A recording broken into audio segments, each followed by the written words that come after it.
pagi, Bapak, Ibu, dan rekan-rekan Dhamma sekalian. Namo Buddhaya. Oke, sungguh berbahagia sekali hari ini ya. Hari ini cuacanya bagus, bisa berkumpul bersama. Hari ini kebetulan saya mencoba membawakan topik tentang belajar melepas. Saya yakin Bapak, Ibu sekalian, rekan-rekan Dhamma sekalian sudah sangat familiar dengan topik ini ya. Karena belajar melepas itu udah identik dengan Buddhisme kan ya.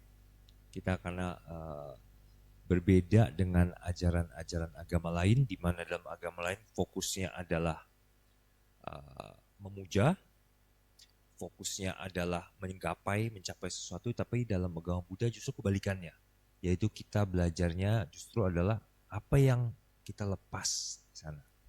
Nah, untuk masuk ke topik melepas ini, kita akan fokus pada bagaimana kita melihat, merefleksikan ya,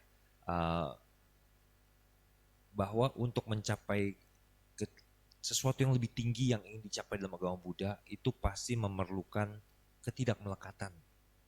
Jadi itu lawannya dari melepas tadi, melepas supaya kita tidak melekatkan.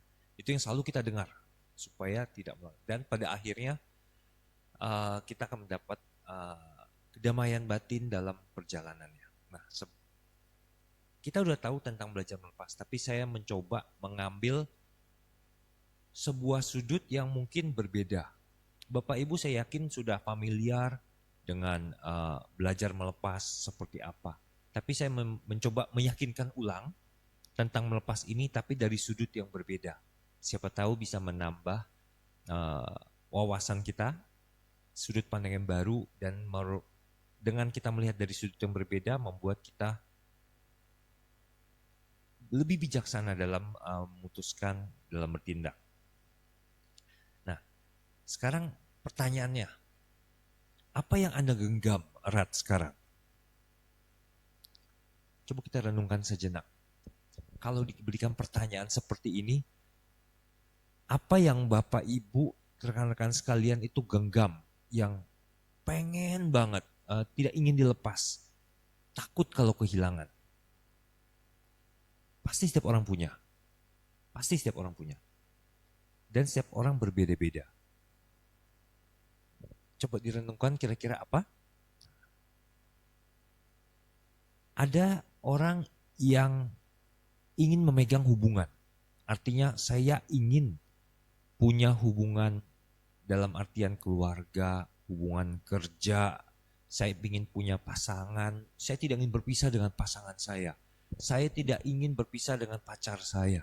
Saya tidak ingin berpisah dengan orang tua saya. Saya ingin berpisah dengan anak saya. Ada yang begitu. Atau reputasi. Atau Bapak Ibu ada yang pernah punya reputasi sebagai orang paling rajin di sekolah misalnya dulu ya. Orang paling pintar di kelas. Orang paling baik. Pokoknya sesuatu yang membuat kita punya nama. Saya orang paling, misalnya saya orang paling cantik di sekolah, di kelas. Itu akan terbawa terus. Dengan arah ke sana dia akan mempertahankan.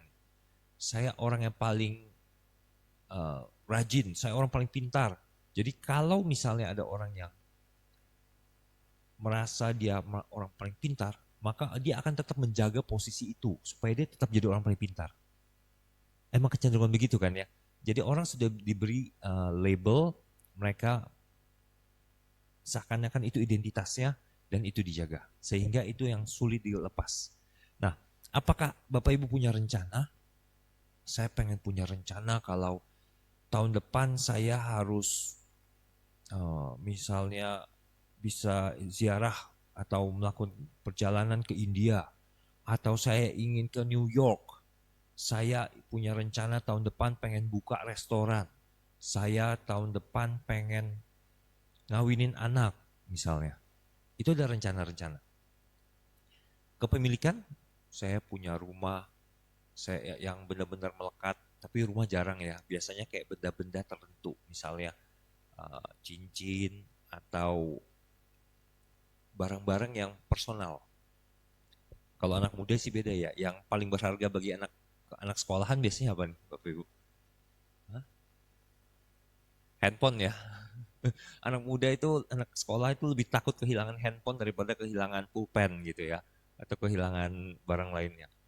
Ya sama juga sih kayaknya bapak ibu kalau kehilangan handphone juga panik ya.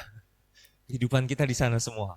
Internet banking dan sosial media. Atau bagaimana tentang identitas kita? Misalnya saya sebagai pandita gitu kan. Saya punya identitas yang melekat, saya tidak mau hilang. Ada juga seperti itu. Ada orang-orang yang demikian. Ada yang orang punya keberhasilan masa lampau. Biasanya itu bisa kita ambil contoh dari cerita-cerita orang tua kita ya. Ya kayak orang tua saya udah mendekati 80 kan. Kalau bercerita, dulu tuh mama begini loh. Oh, waktu zaman jaya-jayanya. Dulu mama begini loh. Itu adalah sesuatu yang ingatan yang dipegang terus yang melekat. Atau juga misalnya ada ingatan-ingatan di masa muda. Misalnya ingatan ketika dolar masih 2.500 misalnya ya. Zaman-zaman dulu. Ingat-ingatan seperti itu. Atau punya pengalaman spiritual Bapak Ibu? Biasanya ini lebih pribadi ya. Ada orang yang rajin misalnya bermeditasi. Dia mengalami pengalaman spiritual, dia bilang ketika saya meditasi saya merasa seperti terbang, nikmat. Nah itu dipegang erat juga itu biasanya. Karena dianggap sebagai sesuatu yang pribadi pencapaian. Padahal itu bisa jadi sebuah masalah, hambatan dalam meditasi sebenarnya. Itu juga sebuah masalah. Atau punya kecemasan. Biasa ini penyakit zaman sekarang, saya nggak tahu ya, rasanya sih zaman dulu ada. Cuma orang zaman dulu itu nggak sempat fokus ke sana. Kalau zaman sekarang kan anxiety attack, kecemasan itu sering banget ya. Bisa cemas, gelisah gitu. Zaman dulu rasanya ada, cuma kayaknya nggak ekspos saja atau hidup kita benar-benar tidak bisa keluar berpendapat kayak zaman sekarang. Atau Bapak Ibu punya ekspektasi, atau bahkan penyesalan. Andai dulu saya, waktu sekolah saya kuliahnya jurusannya ini. Andai saja saya dulu tidak berhenti kuliah. Andai saja saya dulu tidak jadian sama si ini gitu ya. Pacaran sama si ini. Kawin sama si ini gitu ya. Nah itu banyak, setiap orang punya berbeda-beda. Nah kalau begitu, apa yang jadi masalah dengan melekat kok gitu? Apakah masalah kalau saya mau melekat dengan ingatan saya? Saya punya saya bermeditasi, punya pengalaman spiritual, emang nggak boleh saya melekat? Saya punya dulu pernah sukses, emang nggak boleh saya melekat gitu kan? Masalahnya adalah setiap hal pasti ada efeknya, ada hasilnya. Nah, apa itu? Permasalahannya adalah ketika kita punya ekspektasi yang berbeda dengan kenyataan. Kita punya ekspektasi yang berbeda dengan kenyataan. Khususnya untuk sesuatu yang di masa depan ya. Misalnya, Bapak Ibu punya rencana, saya mau buka toko bakmi. Saya mau buka toko mie, restoran mie yang menjadi impian saya dari kecil. Di rumah saya misalnya, di komplek, di Taman Palem misalnya. Tapi ternyata di masa ketika kita sudah mampu melakukan itu, bisnis sedang tidak bagus, perekonomian sedang buruk. Kita lihat bisnis banyak yang bertutupan. Yang jual bakmi makin sepi. Apakah kita masih akan tetap begitu? Nah, itulah ketika ada ekspektasi sama kenyataan. Kita berekspektasi untuk membuka sebuah toko, kenyataan lingkungan ternyata tidak semenunjang itu, tapi kita masih melekat dengan ide itu, kan bisa kita paksakan tetap buka. Efeknya adalah kita merugi. Kalau kita tidak buka, which is lebih make sense ya, tidak sesuai dengan iklim bisnis, efeknya kemana? Yang tadi itu kita punya seberapa kuat kita melekatnya tadi. Kita akan kecewa, kita akan menjadi sedih, kita akan menjadi rendah diri. Kenapa? Karena kita punya sesuatu yang ingin kita capai gagal. Kita sering lupa bahwa kita tidak memiliki kendali atas semua hal. Jadi antara sesuatu yang kita lekati dan kenyataan dunia, itu seringkali ada jarak di antara dua itu. Jadi kita tidak punya kendali atas segala hal yang terjadi di dunia, dan penderitaan itu akan mulai muncul kalau saya ingin segala hal sesuai apa yang saya inginkan. Bapak ingin, misalnya saya punya identitas sebagai orang yang paling pintar. Misalnya, ketika saya SD, saya di kelas itu saya paling pintar matematika. Wah, pokoknya sebut nama saya, oh itu si jago mat. Kemudian kalau ada setiap ujian saya dapat angka 100 macam-macam. Saya paling pintar di kelas. Begitu saya pindah ke SMP misalnya, atau SMA atau sekolah lain, ternyata saya jagonya itu di kandang saya. Begitu masuk sebuah kolam yang lebih besar, ternyata yang pintar jauh lebih pintar dari saya banyak. Apa yang terjadi? Kita akan down, karena kita sudah menganggap kita orang paling pintar. Kita ketemu orang-orang yang lebih pintar dari kita, dan kita akan menjadi patah hati, kita menjadi sedih, kita menjadi kecewa. Ini bisa diaplikasikan untuk banyak hal, bahwa ada yang disebut dengan ekspektasi dan dunia sana. Ada dua hal yang berbeda. Kalau kita memegang apa yang kita yakini dan terjadi tuburkan dengan dunia luar, itulah kekecewaan biasa akan muncul. Nah,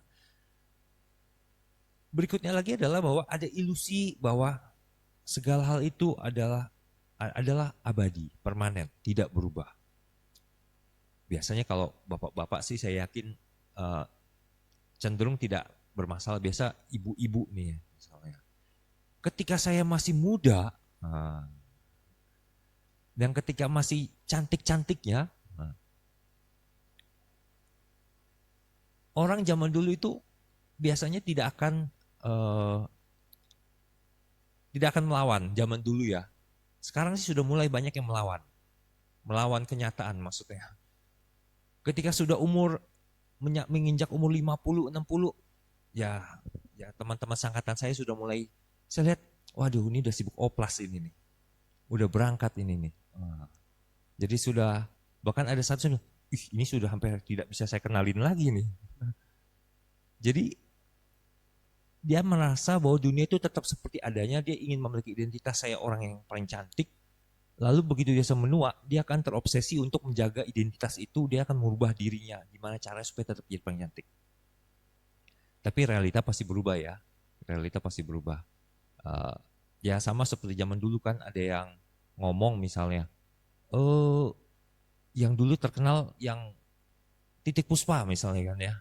Titik Puspa dulu kan sangat terkenal dengan, wah ini cantik alami, awet tua berarti ya, awet muda ya.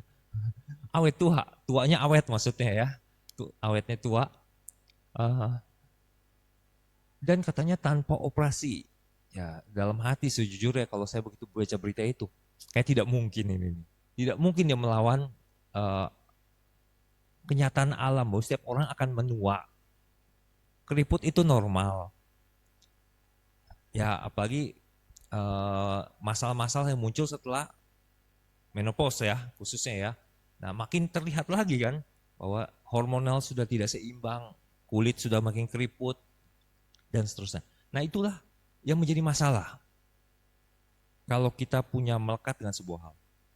Bisa juga dengan, kalau bapak-bapak ngomongnya, topiknya ngobrol kecantikan, bapak-bapak. Ngomongnya apa? Istrinya ya berarti ya.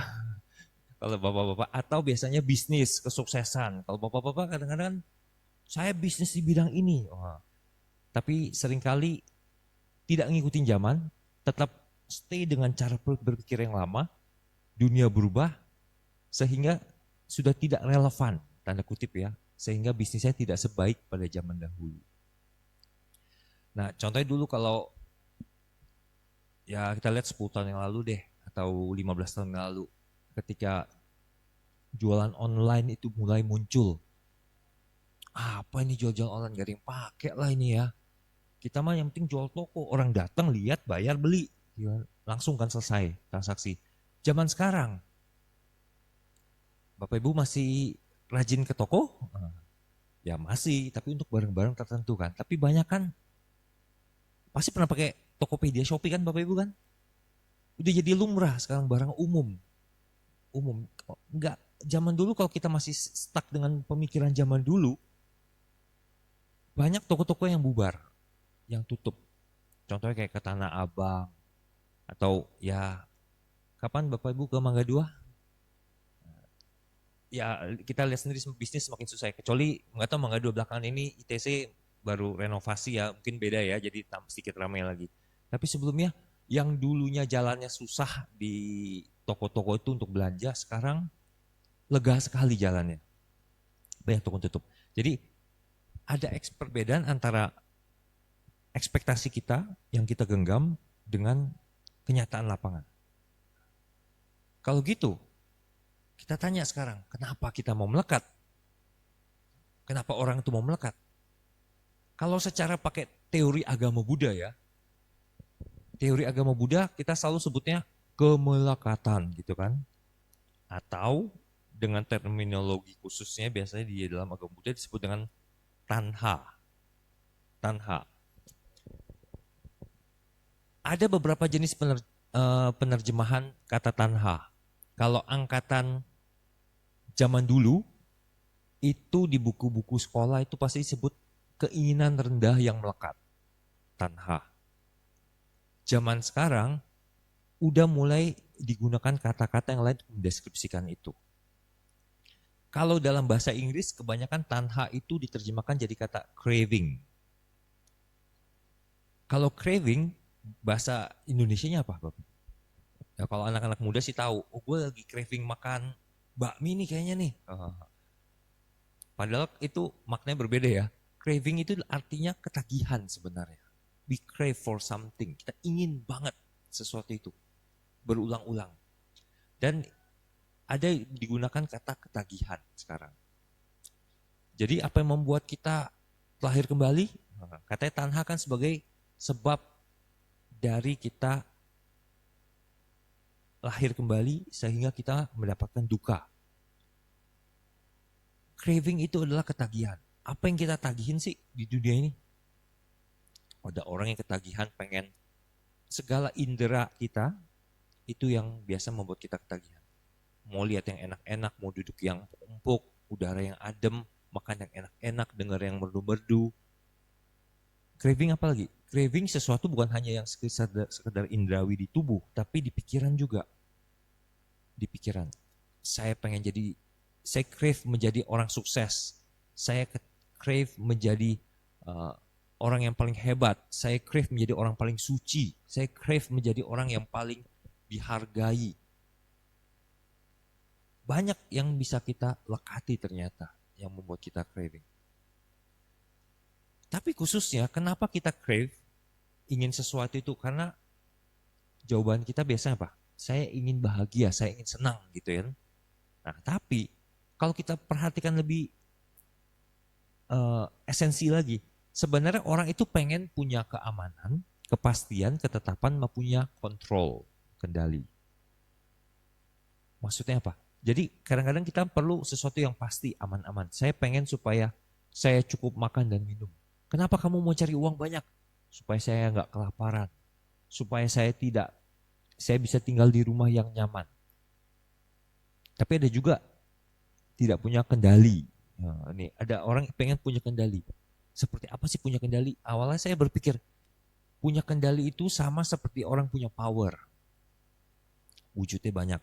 Jadi misalnya ada orang yang berkarir di perusahaan, dia punya tim banyak, bahkan seorang manajer ya misalnya kita ambil contoh, dia punya supervisor lalu punya staffnya, dia punya power, dia menginstruksikan, semua ikut cara dia.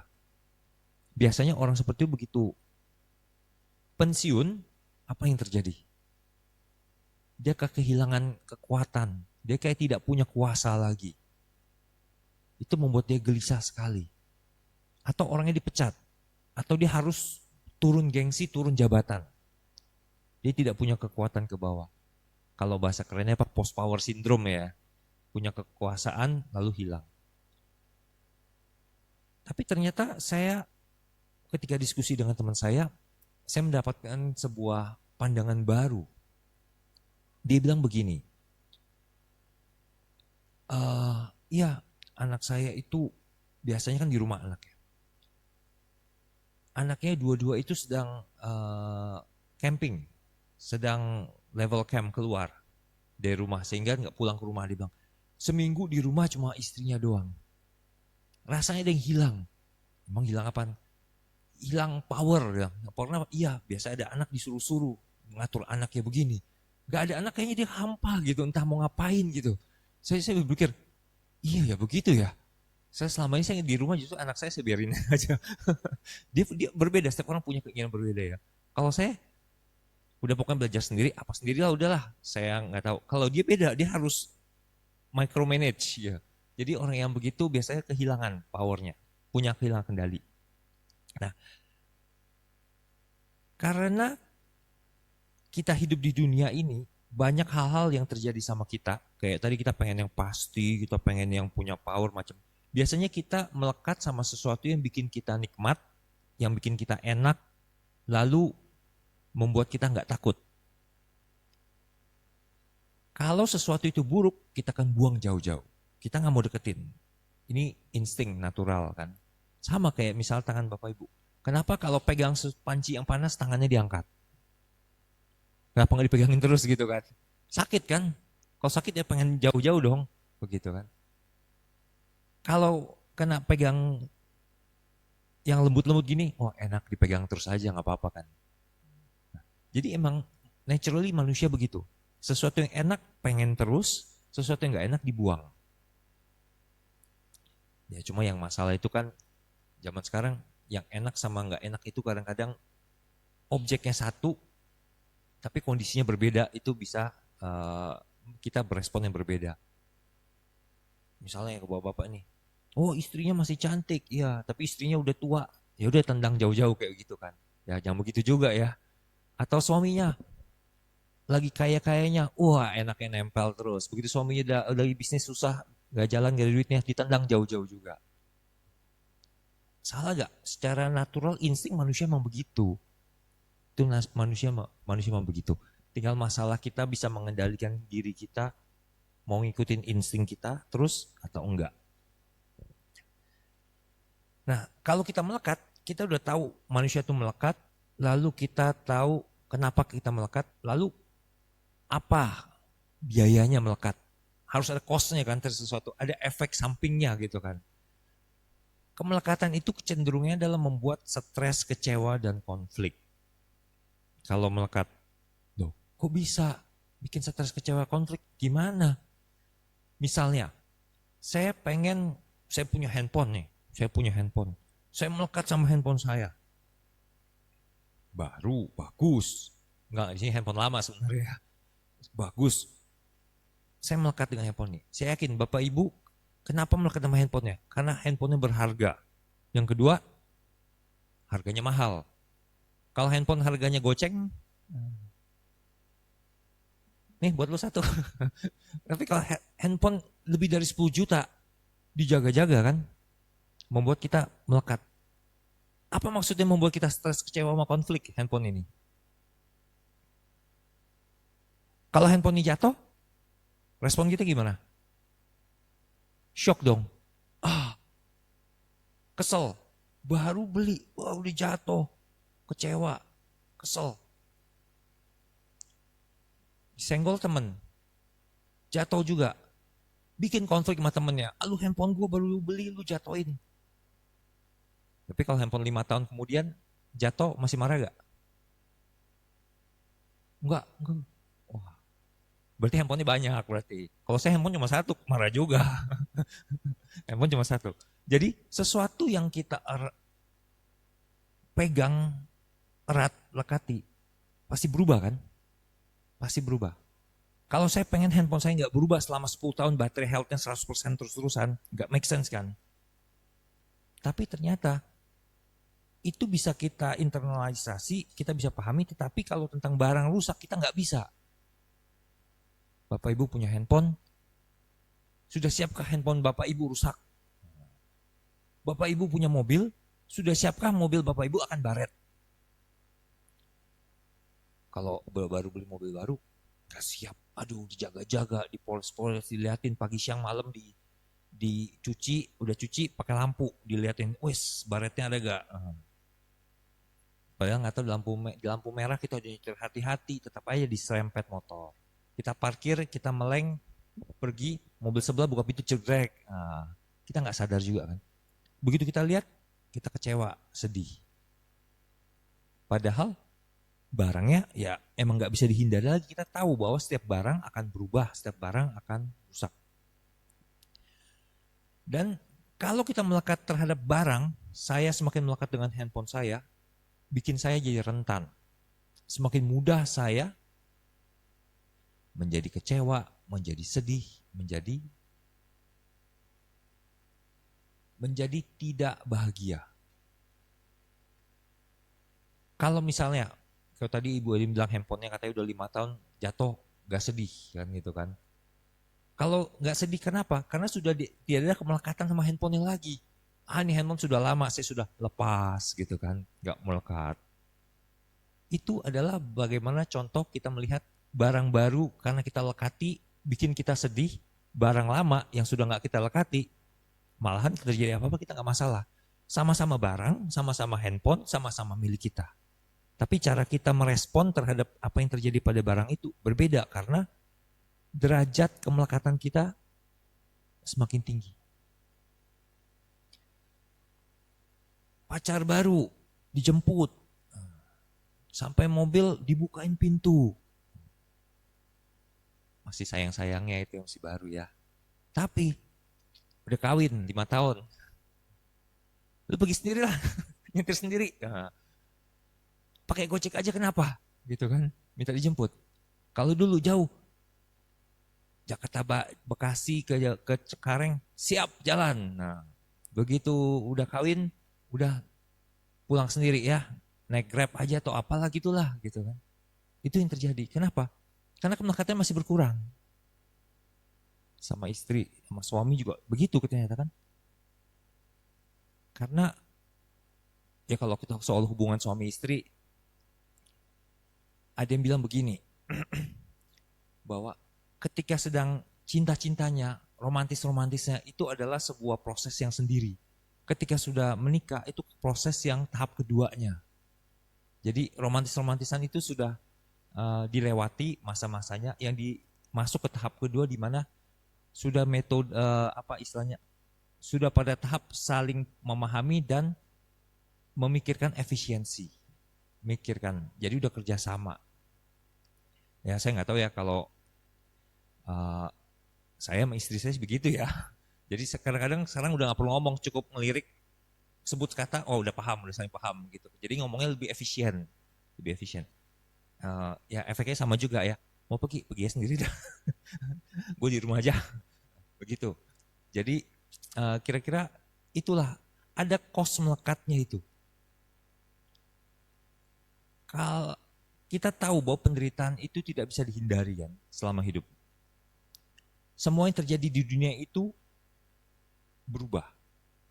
Kalau kita melekat terhadap sesuatu yang berubah dan kita berekspektasi yang kita lekati itu tidak berubah, maka siap-siap kita akan dapat bonus. Bonus penderitaan.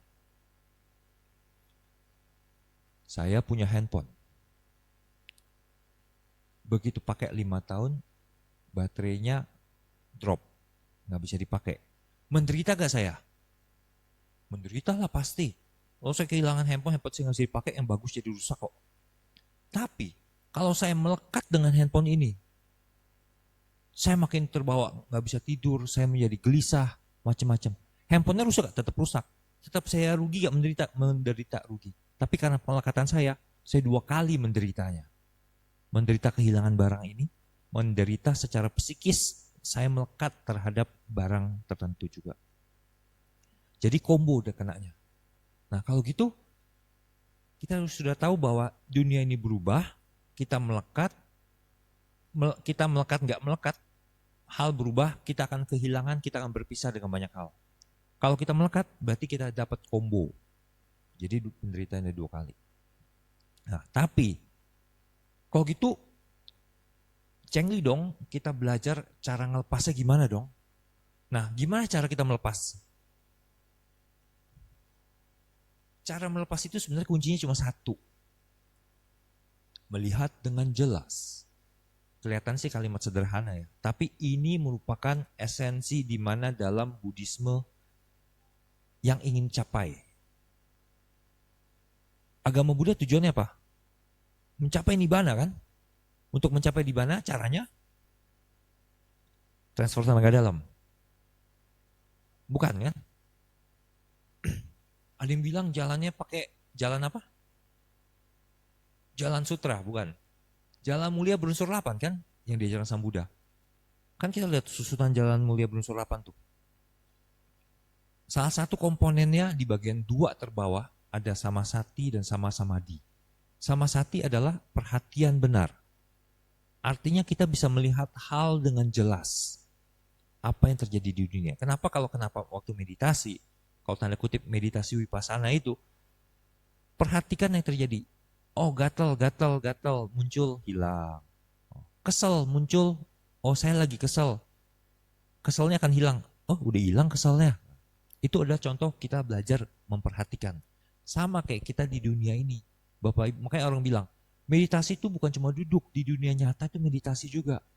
Ketika kita di luaran sana, di pasar, ngelihat barang, ikan segar, wah suka nih, mau beli, sadar semua. Itu adalah proses di mana kita sebenarnya menjadi sadar dalam keseharian. Kita melihat dengan jelas apa yang terjadi di sana. Dan kita tahu apapun yang kita beli, ya bisa saja rusak nantinya. Ikannya saya beli, ya udah habis beli saya masukin ke mobil, tapi saya lupa bahwa saya habis itu ada pergi misalnya kemana. Begitu pulang sore ikannya udah busuk. Nah, kita bisa sadar kalau sudah busuk, biasanya respon kita gimana? Sedih, marah, kesel kan? Ikan bagus-bagus udah jarang langka, rusak lagi. Bisa juga mahal lagi, tambahan seperti itu. Ya, tapi kalau kita punya melihat dengan jelas, ini kan sudah terjadi. Saya mau marah-marah, ikannya nggak bisa balik lagi. Saya mau ada orang sih yang aneh juga sih, yang nggak bisa menerima kenyataan. Dibawa balik lagi ke pasar, pengen saya retur ikannya. Ada yang begitu, ada juga. Ya orang emang kadang-kadang punya cara pikir berbeda ya. Dan melepas itu adalah menerima ketidakabadian. Bapak Ibu, saya yakin secara umum kita tahu tidak ada keabadian. Tapi apakah secara internal kita menerima ketidakabadian? Itu hal yang berbeda.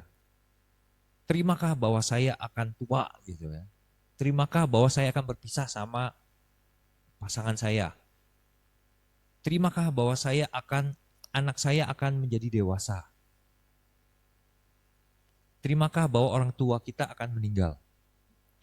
Terimakah bahwa mungkin saya duluan meninggal, baru orang tua saya? Bisa jadi kan? Nah, jadi kita menyadari itu, menerima itu, lalu kita respon dengan bijaksana kondisi ini. Jadi kita menjadi orang yang berpikir lebih jernih, mengambil keputusan lebih tepat dengan tanpa melekat yang mengganggu melihat dengan jernih. Kalau kita sudah bisa melihat demikian, tentu kita tidak akan menyuapi ketagihan kita. Kita akan berespon dengan biasa saja, dan kita juga tidak memaksakan pada keinginan kita untuk terjadi. Pengen boleh, tapi sampai memaksakan itu adalah hal yang berbeda. Saya pengen supaya handphone saya tetap bagus, gimana caranya? Saya ke Gunung Kawi ini. Saya pengen jadi orang kaya. Itu lain lagi ya. Nah, jadi dalam kehidupan menjadi orang yang melepas itu, kita bisa peduli tanpa melekat, itu yang penting. Melepas itu bukan pasrah juga. Saya pengen jadi dokter, tetapi nilai saya jelek. Ya udahlah, nggak bisa lah, rebahannya di rumah gitu kan. Di mana-mana itu kita tetap harus berusaha. Melepas itu bukan pasrah. Saya punya anak, anak saya badung. Oh, saya mah nggak melekat sama anak mah. Udah biarin aja gitu. Itu bukan, itu namanya pasrah. Kayaknya keuangan kita susah. Bulan depan makan apa ya? Di uangnya pas-pasan nih. Ya, kita mah nggak melekat sama harta ya. Kita pasrah aja udah. Itu juga bukan, itu salah. Bukan itu. Karena itu namanya menghindari tanggung jawab. Itu namanya lari dari tanggung jawab. Melepas itu juga bukan menahan emosi. Kalau kita sedih berpisah dengan sesuatu atau kita menjadi marah, melepas itu bukan kita nahan kemarahannya. Saya marah kalau ini terjadi. Saya pengen sesuatu, saya nggak tercapai. Saya nahan emosi. Itu bukan melepas. Melepas itu adalah menerima. Makanya ada orang bilang tahapan-tahapan dalam kekecewaan itu kan ada yang denial dulu kan. Nah ini istilahnya bukan lalu angry, lalu acceptance. Yang ini sudah acceptance-nya. Jadi sudah tidak ada nahan emosi di sana. Sudah terjadi ya sudah, itu yang terjadi. Dan melepas itu bukan berhenti peduli, menjadi pasif atau menghindari tanggung jawab. Jadi yang pasti melekat itu sesuatu yang bisa dibilang berpotensi membuat kita menderita. Tapi bukan berarti kita melepas dengan cara tidak peduli, tidak mau tahu, lepas dari tanggung jawab juga. Bagaimana bentuknya? Kita pakai contoh ya. Misalnya, kalau saya sebagai orang tua, saya mencintai anak saya. Saya yakin bapak-bapak, ibu-ibu yang punya anak pasti pengen anaknya dapat yang terbaik. Pengen anaknya sukses. Pengen anaknya jadi paling pintar. Akibatnya apa? Kita akan mencoba mengatur kehidupan anak kita. Senin les ini, abis ini begini, belajar begini, gini. Semuanya diatur. Ini sudah saatnya minum, ini sudah saatnya makan, ini sudah saat ini. Sampai semua dikontrol. Kalau masih kecil sih nggak apa-apa ya, dia anak kecil ya. Tapi kalau sudah mulai besar, biasanya sudah mulai apa istilahnya, remaja ya, udah puber. Cara berpikir udah berbeda. Kalau semakin kita kontrol, semakin kita kekang anak itu, semakin apa jadinya? Memberontak akhirnya. Anak makin memberontak. Orang tua itu saya yakin pengen anaknya mendapat yang terbaik. Tapi seringkali caranya kita pengen anak kita baik itu kita lakukan dengan cara yang kurang tepat. Kita dengan cara menggenggam mereka. Takut. Kalau saya pakai analogi, ngajarin membesarkan anak itu seperti mengajarkan naik sepeda. Kalau naik sepeda, anak bapak ibu naik sepeda, ngajarin naik sepeda, tapi bapak ibu pegangin terus sepedanya. Sambil jalanin terus. Sampai kapanpun tidak akan bisa kan sepeda itu jalan. Jadi cara gimana? Mungkin benar, awal-awal bapak ibu pegangin sepedanya. Lalu suruh anaknya, kayuh ya, pegang ya. Mulailah dilepas. Tapi lepas bukan berarti sama kayak tadi, melepas itu bukan pasrah. Lepaslah, ya udah, jatuh. Ya udah jatuh. Nggak gitu juga. Kita sepeda lepas ya, tapi kita ngapain? Jagain di belakangnya. Kalau mau jatuh kita tangkap. Supaya jangan jatuh. Itulah kita cara membesarkan anak tanpa melekat. Saya pengen anak saya jadi dokter. Dulu saya berharap banget. Tapi lalu dia berkata begini. Gak mau. Maunya computer science. Sudah saya gak bisa berkata apa-apa kan. Itu keinginan. Masa saya paksa gitu kan. Itulah contoh bagaimana kita gak bisa kendalikan. Dulu saya udah punya rencana. Udah bikin planning itu. Kamu harus begini. Harus les ini. Harus begini. Lalu kuliahnya harus ke sini, ikut tes di sini. kayaknya nggak ada yang jalan satu pun. Kalau saya melekat dengan itu, apa yang terjadi? Saya menderita, si anak juga menderita. Saya nggak mau begini, this is not my life. Ini bukan kehidupan saya, tapi saya nggak mau dikendalikan orang tua. Itu yang terjadi. Tetapi kalau kita melihat-lihat angkatan bapak ibu sekarang, dulu orang tua gimana mendidik anak? Ada, mohon maaf ya, mungkin rada kasar ya. Orang tua dulu itu anaknya banyak ya. Istilahnya anak dilepas aja gitu kan. Sama, saya juga dilepas, saya bisa ngelayuran kemana-mana gitu. Bisa jalan-jalan, saya bisa ke pasar, bisa 5 kilometer dari rumah, jalan kaki, main-main gitu, naik sepeda kemana-mana. Anak zaman sekarang, menghilang dari depan pintu sebentar 10 menit, orang tua udah panik gitu kan. Jadi kita coba melihat lagi bagaimana kita membesarkan anak bagaimana tanpa melekat, memaksa kehendak kepada sang anak. Itulah contohnya, kita mencoba memberikan saran sebagai orang tua, memberikan guidance, arahan tanpa mengatur hidupnya. Saya yakin Bapak Ibu pasti masih ada orang tua yang ngatur-ngatur kan. Walaupun sudah tua, kayak saya pun masih diatur-atur orang tua. Saya bilang, "Mah, saya bukan anak kecil lagi." Gitu. Udah mau punya buyut, masih ngatur-ngatur anak, saya bilang gitu. Ya saya sama orang tua juga kadang-kadang susah, tapi ya kebiasaan orang tua kan, kebiasaan lama ya. Namanya anak selamanya akan tetap jadi anak gitu kan. Semua akan diatur. Atau misalnya, kalau saya di kelas misalnya ada mahasiswa, saya pengen IPK saya 4, artinya nilainya A semua kan. Apa yang terjadi begitu dia punya niat obsesi seperti itu? Dia akan belajar mati-matian.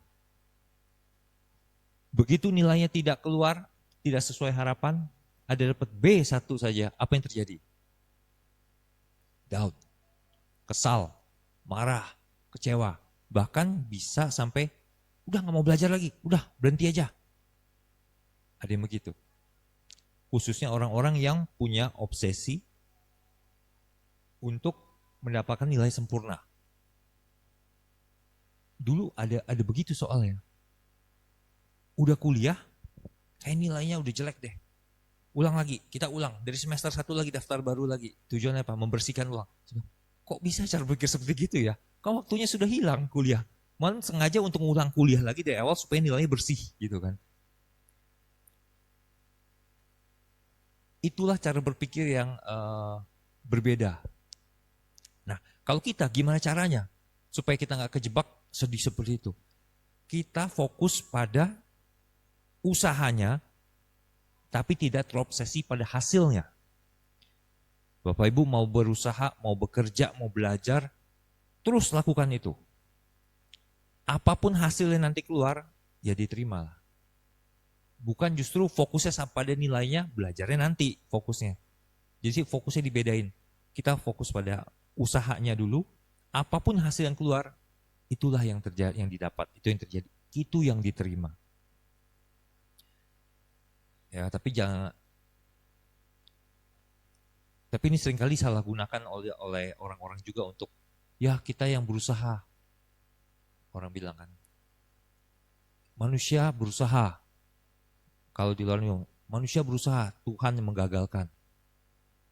Ya saya berusaha, tapi saya gagal masuk kampus ya, yang gagalin siapa? Begitu bercandaannya ya. Tapi kalau di agama Buddha nggak begitu cara pikirnya kan? Di agama Buddha apa cara pikirnya? Kita berusaha, karmanya belum nyampe. Nah, itu yang benar. Nah, lalu hubungan dengan orang lain. Kita juga perlu sadar bahwa hubungan dengan orang lain itu sebagai teman. Kita pakai pendekatan teman atau rekan kerja ya. Ada gak kita punya teman atau rekan yang kok dia ngatur banget ya? Dia sampai ngatur-ngatur, lu kesini ya, lu makan ini aja, lu begini aja. Ada yang begitu kan? Apakah kita begitu? Kita mesti sadar bahwa orang lain itu punya kehidupan sendiri, punya kesukaan sendiri, punya cara pandang sendiri. Jangan kita ngaturin orang lain. Padahal dengan niat baik juga, saya pengen teman saya baik gitu. Tapi kan dia punya hobi sendiri, dia punya kesukaan sendiri. Lu jangan makan yang ini. Lu makan yang merek ini, nah, spesifik. Lu harus yang begini. Loh kan gue nggak suka gitu. Orang-orang juga ada yang begitu. Kalau kita jadi orang yang begitu, kita melekat, pokoknya merek gue nomor satu. Nah, yang gue pilih ini yang terbaik. Lu harus makan sama gue punya gitu kan. Dia bilang, gue nggak mau. Kesel gitu. Ah ngapain sama lu? Nggak asik lu ah. Nggak mau ngumpul sama dia. Ayo kita apa yang ngetren belakang? Oh kita main mahjong lah, yuk main mahjong. Wah nggak bisa, nggak ngerti. Ah lu nggak gampang ini gini. Nggak mau, ditolak. Kita kecewa. Kita nggak ada teman. Karena dia punya kehidupan sendiri, kita nggak tahu. Setiap orang punya kesulitan sendiri, punya kehidupan sendiri, punya keterbatasan masing-masing. Kita nggak tahu. Kita selalu melihat dari sudut kita maksa.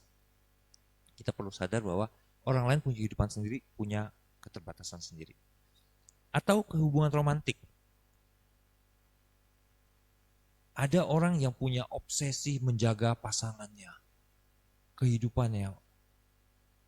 Biasanya orang masih pacaran begitu ya.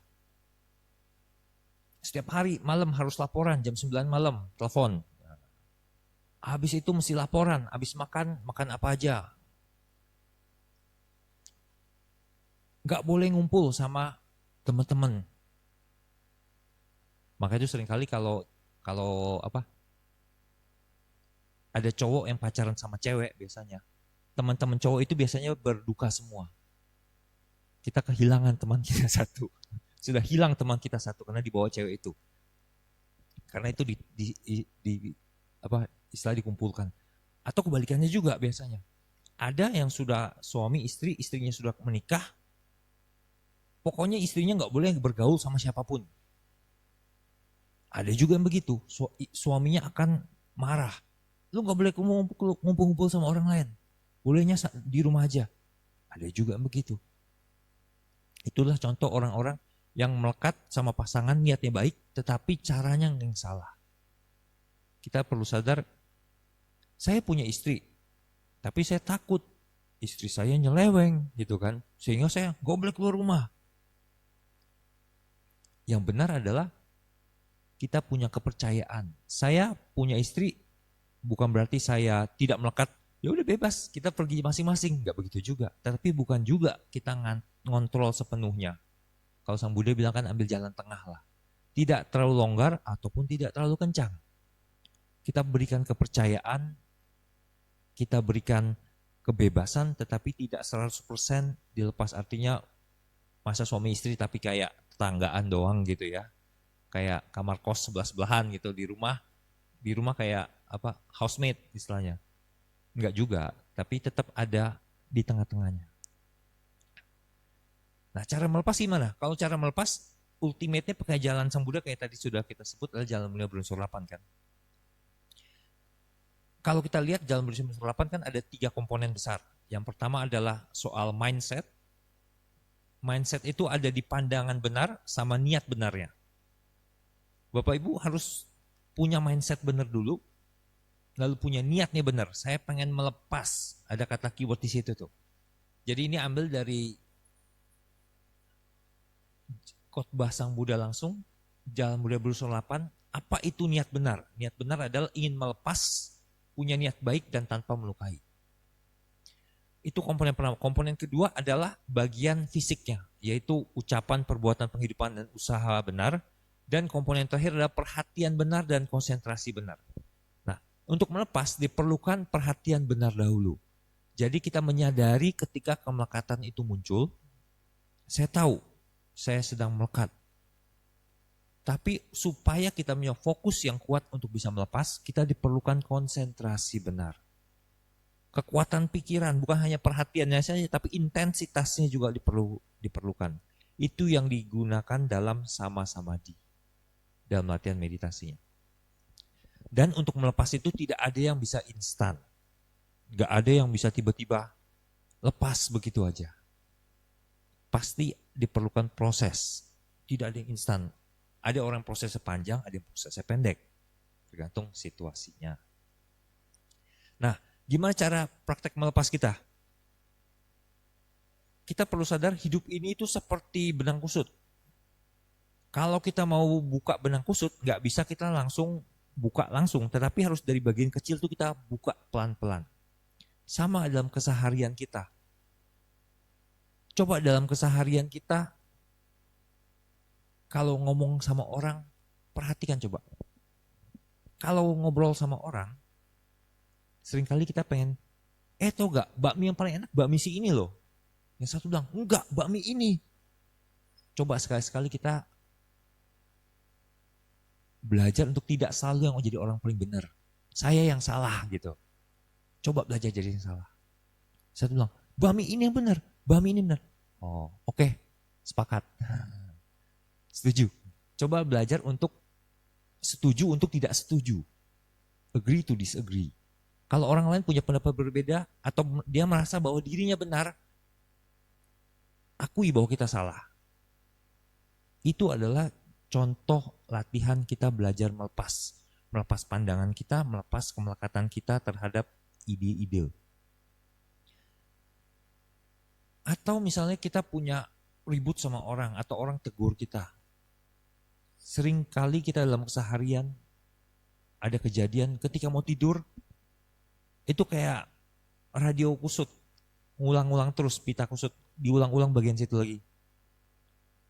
Misalnya ada yang bilang begini, ih kok lu jelek banget sih, begitu mau tidur, teringat-ingat tuh kata-kata itu terus, lu jelek banget, lu jelek banget.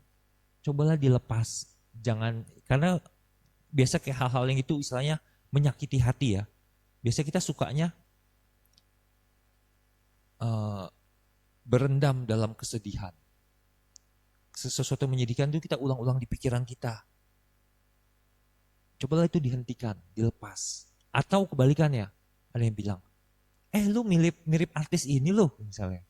Waktu tidur tersenyum dibayangin terus, terulang-ulang ceritanya gitu. Ada juga. Atau misalnya bapak-bapaknya bilang, Om, kok mirip Tau Mingse nih? Nah, misalnya. Dia merasa bangga, terbayang-bayang terus gitu. Bos, paling sukses nih, nomor 1 nih, pokoknya importir di yang bidang ini nih. Dia merasa bangga, pencapaian diulang-ulang di pikiran. Itu juga. Atau membayangkan masa depan. Saya pengen masa depan saya jadi orang sukses, membayangkan saya sudah siapkan istana begini. Atau bayangin masa lalu, masa kecilnya. Cobalah kita lepas itu semua. Menyadari bahwa, gue lagi mikirin beginian nih. Lagi nyangkut di masa lalu nih, lagi masa depan nih. Kita coba, sudah lepasin aja. Kita baliklah, perhatiin napas aja deh. Untuk mengalihkan perhatian kita. Jadi, kalau dari langkah-langkah tadi itu ada 3 step, yaitu notice, accept, release. Notice itu artinya menyadari bahwa kita sedang melekat. Kedua, accept bahwa gue melekat. Ketiga, mencoba melepas. Karena kalau nggak pakai kita menyadari bahwa saya sedang melekat, biasanya susah lepasnya. Kita nggak sadar bahwa kita sedang melekat. Jadi yang pertama, sadari dulu kita ada kemelekatan, terima bahwa oke, gue melekat. Ketiga adalah ya sudah, saya coba melepas itu. Kalau kita main lompat, ya nggak bakal tahu. Kita nggak tahu kok kita melekat, gimana apa yang mau dilepas gitu kan. Nah, bisa juga kita dengan berhenti sejenak belum bereaksi. Misalnya kalau ada orang ngomong sesuatu yang bikin marah atau sesuatu yang ngomong bikin sangat senang, sebelum merespon, coba ambil napas dulu sekali. Biasanya itu ada jeda untuk membuat kita berpikir lebih jernih, tidak terbawa emosi.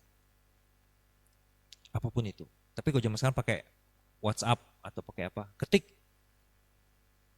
Biasanya kalau anak zaman sekarang tuh tidak mau dibuka, dia cuma baca notifnya doang, gitu kan.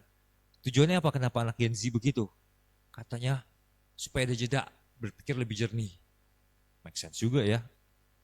Make sense juga. Nah, kalau dia langsung buka, bawaannya pengen emosi balas gitu. Jadi ada jeda sedikit membuat dia berpikir ada waktu untuk tidak terbawa emosi. Ada benarnya juga Gen Z ini ya. Matiin, bahkan yang beberapa matiin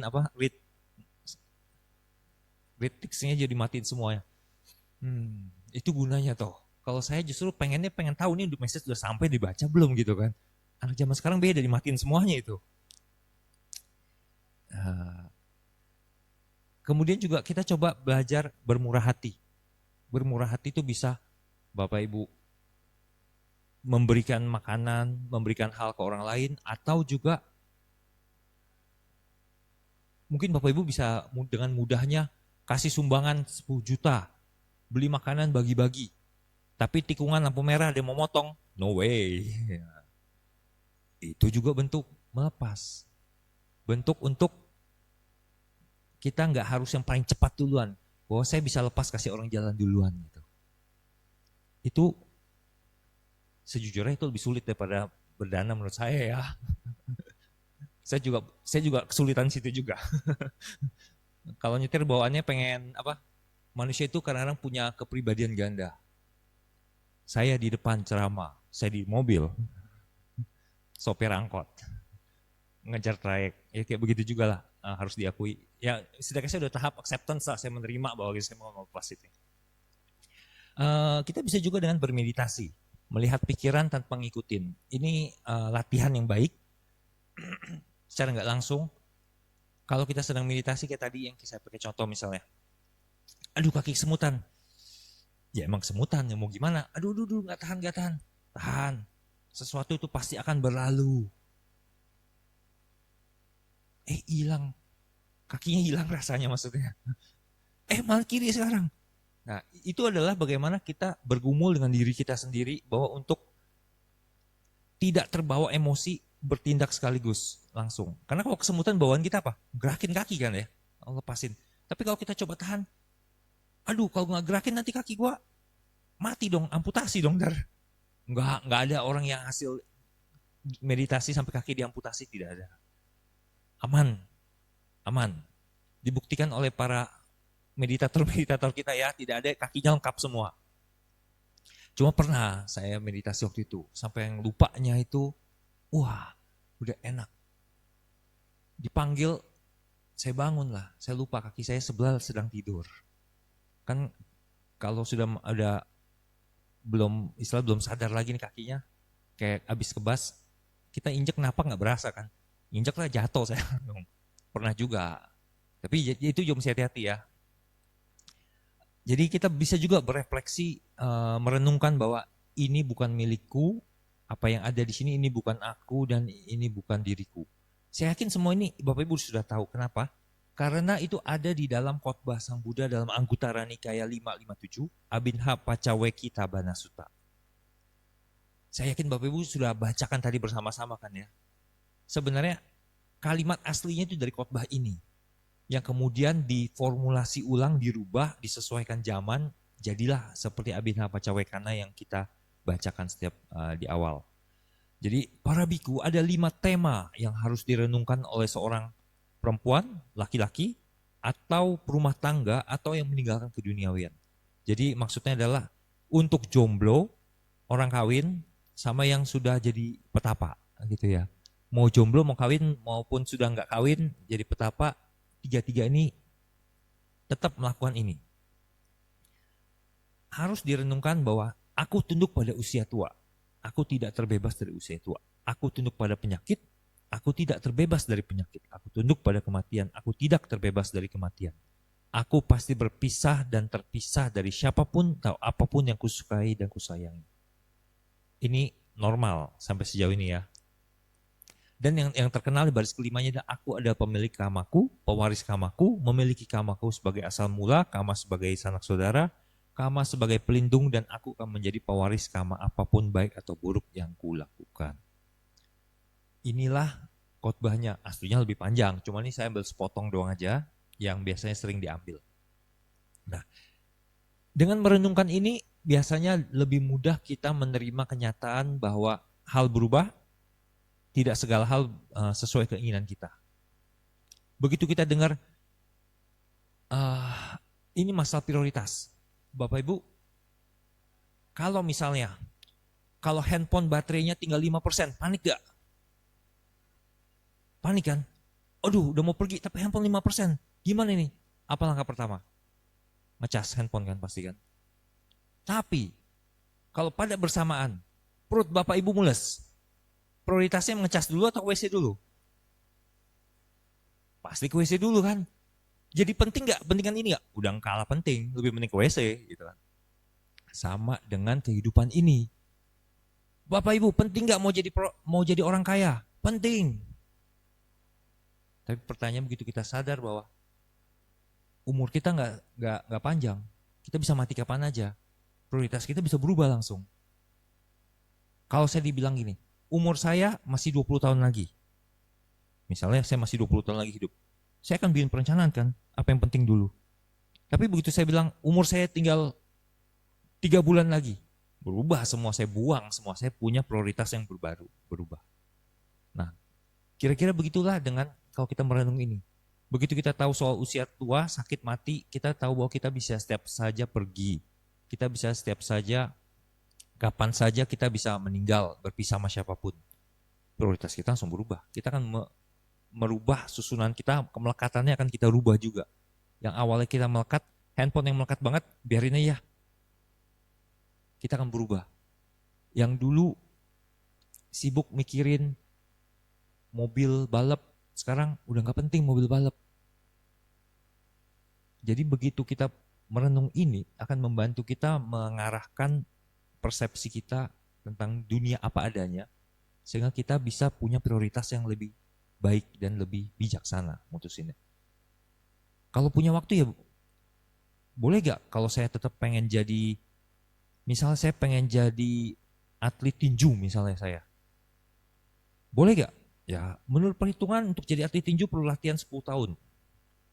Wah umur saya masih 20 tahun. Oke gas gitu kan. Boleh gak? Boleh. Tapi prioritas akan berubah begitu kita tahu bahwa ada cedera, umurnya berkurang atau kondisi sudah berubah. Kita akan merubah prioritas kita. Nah sama seperti Bapak Ibu juga sekarang di kehidupan, coba punya prioritas tapi harus melihat realistis juga. Apakah bisa dicapai? Apakah ini perlu dilekati? Kalau ini hilang kita runtuh atau enggak mental kita? Apa kita dengan mudah kalah dengan seperti itu? Kalau saya punya pasangan meninggal, kalau saya punya anak meninggal, orang bilang punya pasangan meninggal tuh sedih, punya anak meninggal jauh lebih sedih, ada yang bilang begitu kan ya. Itu kenapa tuh? Kemelekatan sama pasangan sudah pudar, lebih banyak kepada anak gitu kan. Itu contoh nyatanya kan, contoh nyatanya. Jadi kalau kita lihat ternyata untuk mencapai melepas itu diperlukan jalan tertinggi Sang Buddha, karena ini esensi dari jalan Sang Buddha. Tetapi dalam keseharian kita bisa renungkan dari sutta ini, dari Abhinava Paccavekkhana bisa juga. Nah, ada sebuah quote yang menarik di sini. Kita menderita bukan karena hal-hal yang berubah. Benar toh? Bapak Ibu menderita gak? Barang berubah. Tetapi karena kemelekatan kita berusaha memegang sesuatu yang tidak bisa dipegang. Perubahan itu tidak bisa dihindari. Kita nggak akan menderita karena itu. Kita membuat kita menderita sebenarnya karena kita memegang sesuatu yang tidak bisa kita pegang. Saya pengen memegang bahwa lilin ini tidak akan pernah mati. Pasti mati gak? Lilin mati, saya nggak menderita. Tapi begitu saya memegang bahwa ini tidak akan pernah mati, saya melekat terhadap ini. Which is nggak make sense sih pada kasus contoh ini. Tetapi kita lihat perubahannya tetap ada, nggak bikin saya menderita. Tapi kemelekatan saya terhadap ini yang membuat saya menderita. Jadi inilah dunia. Dunia itu tidak bisa kita kendalikan apa adanya. Permasalahannya adalah bagaimana kita respon terhadap dunia ini yang membuat kita menderita. Dan yang terakhir, ya semoga kita semua berbahagia ya. Walaupun kita tahu melekat itu membuat kita menderita, tapi karena kemelekatan di awal bikin kita bahagia juga. Saya melekat dengan anak muda ya, sama Tizi. Pengennya minum Tizi terus gitu kan. Tapi efek sampingnya harus ada dampak yang perlu dipertimbangkan di sana. Apakah perlu melekat di sebuah hal terus? Biasanya pada tahap awal masih masa-masa honeymoon, masih senang-senang, pada nanti berapa waktu mulai sadar dan melihat kenyataan apa adanya. Jadi melepas itu untuk mengurangi kecewaan, bukan untuk mengurangi kebahagiaan. Jadi melepas untuk mengurangi kekecewaan, bukan untuk mengurangi kebahagiaan. Jadi jangan takut untuk melepas kemelekatan kita karena nggak mengurangi kebahagiaan kita. Karena itu mengurangi kekecewaan kita. Nah, itu yang bisa saya sampaikan hari ini. Semoga perspektif yang saya bawakan hari ini bisa menambah wawasan Bapak Ibu, sehingga Bapak Ibu mungkin bisa melihat hal menjadi berbeda. Semoga bisa membuat Bapak Ibu bertindak lebih bijaksana dan pada akhirnya membawa kebahagiaan untuk diri kita semua. Terima kasih. Namo Buddhaya.